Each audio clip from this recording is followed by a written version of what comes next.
এই রাজধানী ঢাকা ছিল অগ্নিগর্ভ রাজধানী ঢাকা। রাস্তায় রাস্তায় ফ্যাসিবাদের পুলিশ বাহিনী আওয়ামী ক্যাডারদের সাথে বাংলার বীর জনতা, নিরস্ত্র জনতা যুদ্ধে লিপ্ত হয়েছিল।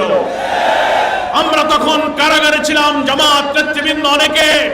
আমরা ভেতর থেকে খবর পাচ্ছিলাম প্রতিদিন শত শত লাশ পড়ছে। নিষ্ঠুর পৈশাচিক উন্মত্ততায়, খুনের রক্তের নেশায় মেতে শেখ হাসিনা, বর্বর হাসিনা মৃত লাশকে পুড়িয়ে আগুনে ছাই করে দিচ্ছিল। হেলিকপ্টার দিয়ে শিশুদেরকে হত্যা করছিল।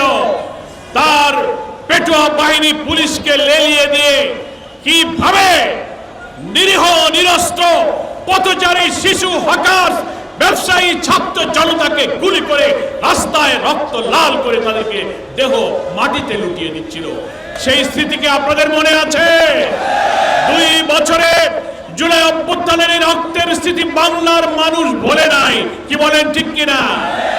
কিন্তু ভুলে গিয়েছে সেই জুলাই বিপ্লবের সুবিধাভোগী বেনিফিশিয়ারি ক্ষমতাসীন বিএনপি জুলাইয়ের চেতনা ভুলে গিয়েছে। তা না হলে পার্লামেন্টে দাঁড়িয়ে বিএনপির এমপিরা বলে বক্তৃতায় যে এত জুলাইয়ের বক্তৃতার দরকার কি, আননেসেসারি জুলাইয়ের বক্তৃতার দরকার নাই। প্রধানমন্ত্রী বসে থাকেন, যে জুলাইয়ের বিপ্লব না হলে মন্ত্রী এমপি তারা হতে পারত না। পার্লামেন্টে দাঁড়িয়ে বলেন এত জুলাইয়ের আননেসেসারি বক্তৃতার দরকার নাই। জুলাইয়ের সনদ বাস্তবায়নে গণভোট তারা এখন আর মানতে রাজি না। বিএনপির 31 দফার প্রথম দফায় তারা বলেছে আমরা ক্ষমতায় গেলে সংবিধান সংস্কারের একটা কমিশন গঠন করে এই সংবিধানকে সংস্কার করা হবে। এখন জুলাইয়ের চেতনা ভুলে বিএনপির মন্ত্রীরা বলছেন না, সংস্কার না, আমরা ছোটখাটো একটা সংশোধন করব। পার্লামেন্টে ওনারা একটা বিশেষ কমিটি গঠন করেছে। কি শুনেছেন আপনারা? বাংলাদেশ জামাত ইসলামীর আমির জাতীয় সংসদে বিরোধী দল নিয়ে প্রত্যাখ্যান করে বলেছেন ডক্টর শফিকুর রহমান, এই কমিটিতে বিরোধী দল কোনো সদস্য তো দেবেই না। কনসেপচুয়ালি, ধারণাগতভাবে সংশোধন নয়, সংবিধানের পুরো বৈশিষ্ট্য কাঠামোকে আমরা সংস্কার করতে চাই। আমি বলছিলাম আজকে 1 আগস্ট, আমরা জুলাইকে ভুলিনি। জুলাইয়ের রক্ত ব্যবহার করে যারা ক্ষমতায় গিয়েছে তারাই জুলাইয়ের চেতনাকে ভুলতে বসেছে।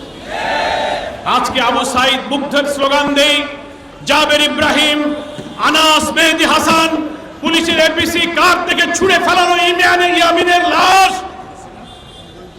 হাজারো সহস্রাধিক মায়ের চোখের পানি, কোন নিষ্ঠুর পাষাণ ছাড়া এগুলো কেউ ভুলতে পারে না, কি বলেন ঠিক কিনা? কিন্তু বিএনপি এই জাতির প্রতি, জনতার প্রতি, মানবতা, মনুষ্যত্বের প্রতি বিএনপির কোনো দরদ নাই। তারা পার্লামেন্টে এখন বলছে সংস্কার নয়। জুলাই সনদের 84টি ঐক্যমতের ব্যাপারে সাংবিধানিক, প্রশাসনিক, বিচার ব্যবস্থার, নির্বাচনী ব্যবস্থার, পুলিশ ব্যবস্থার, দুর্নীতি দমন কমিশন সহ 6টি সংস্কারের 84টি প্রস্তাবে জাতীয় সংসদের দক্ষিণ প্লাজায় 2025 সালের 17 অক্টোবর আমরা সব রাজনৈতিক দল একমত হয়ে স্বাক্ষর করেছিলাম। সেই 84টি সংস্কারের গুরুত্বপূর্ণ প্রায় 14-15টি মৌলিক সংবিধানের কাঠামোগত সংস্কারের ব্যাপারে বিএনপি ভিন্নমত পোষণ করে তারা ওই সনদের নোট অফ ডিসেন্ট দিয়েছে। এখন তারা বলে এইগুলো বাদে যা থাকবে তা দিয়ে আমরা জুলাই সনদ মানব। পার্লামেন্টে একজন মন্ত্রী দেখেন না, জুলাই সনদের লাল বই উঁচু করে বলে আমরা অক্ষরে অক্ষরে জুলাই সনদ মানব। শোনেননি? প্রধানমন্ত্রী বলে, মানুষ মনে করে কিরে সরকার তো কয় মানব, জামাত 11 দল বলে মানে না। এর রহস্যটা কি?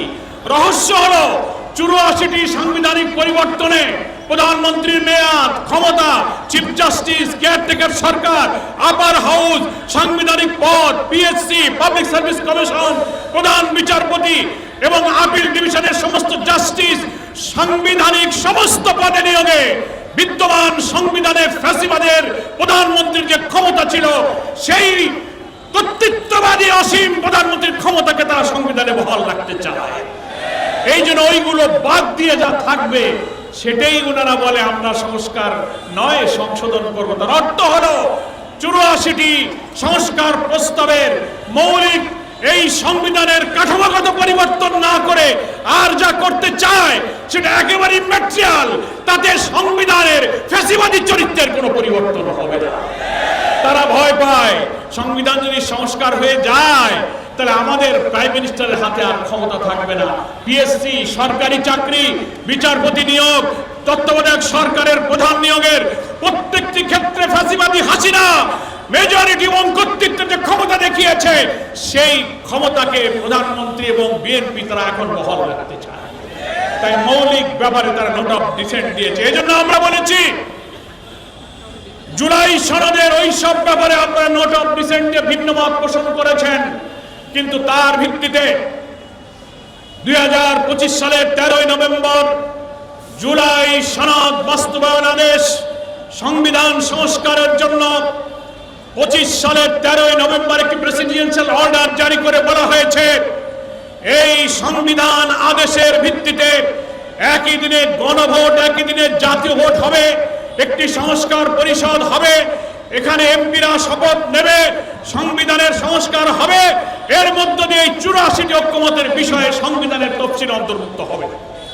এই জন্য আমরা বলেছি ভিন্নমত পোষণ করা এই জুলাই সনদের বিএনপির ইচ্ছা অনুযায়ী নয়, বরং গণভোটে 70% লোক ভোট দিয়ে, ভোট দিয়ে 84টি বিষয়ে যে একমত হয়েছে ওই গণভোটের গণরায়কেই আমাদেরকে মানতে হবে। আপনারা খেয়াল করে দেখবেন বিএনপি কিন্তু বলে শুভঙ্করের ফাঁকি যে আমরা জুলাই সনদ মানবো, কিন্তু একদিনও বলে নাই যে গণভোটের গণরায়কে মানবো। বলছে একদিনও বলে নাই। কেন বলে না? বলে না এই কারণে যে জুলাই সনদে তাদের নোট অফ ডিসেন্ট ভিন্ন মত আছে, কিন্তু গণভোটের যে ব্যালটে 4টি প্রশ্নে আমরা হ্যাঁ বলেছি, ওখানে কোনো নোট অফ ডিসেন্ট নাই, ভিন্ন মত নাই, সবটাতেই জনগণ হ্যাঁ ভোট দিয়েছে। এই জন্য ওনাদের শুভঙ্করের ফাঁকি গণভোট আর জুলাই সনদের মধ্যে ভেজাল লাগাই দিয়ে পাবলিককে বিভ্রান্ত করতে চায়। সাহস থাকলে বলুন, প্রধানমন্ত্রী তারেক রহমান আর একজন মন্ত্রী আছে, তার দপ্তর হলো স্বরাষ্ট্রমন্ত্রী, কিন্তু সবাই বলে সর্বমন্ত্রী। কি বলে না? এমনকি প্রধানমন্ত্রীর বক্তব্যটা উনি অনেক সময় নীরবে বসে থাকেন, উনি দাঁড়িয়ে বলেন আমি প্রধানমন্ত্রীর পক্ষে কথা বলছি। দুনিয়ার কোন পার্লামেন্টের ডেমোক্রেসিতে আমরা এটা দেখি নাই যে প্রধানমন্ত্রী থাকেন আর আরেক মন্ত্রী তার পক্ষে কথা বলেন, তিনি অনুপস্থিত থাকলে তার পক্ষে দায়িত্বপ্রাপ্ত মন্ত্রী কথা বলেন।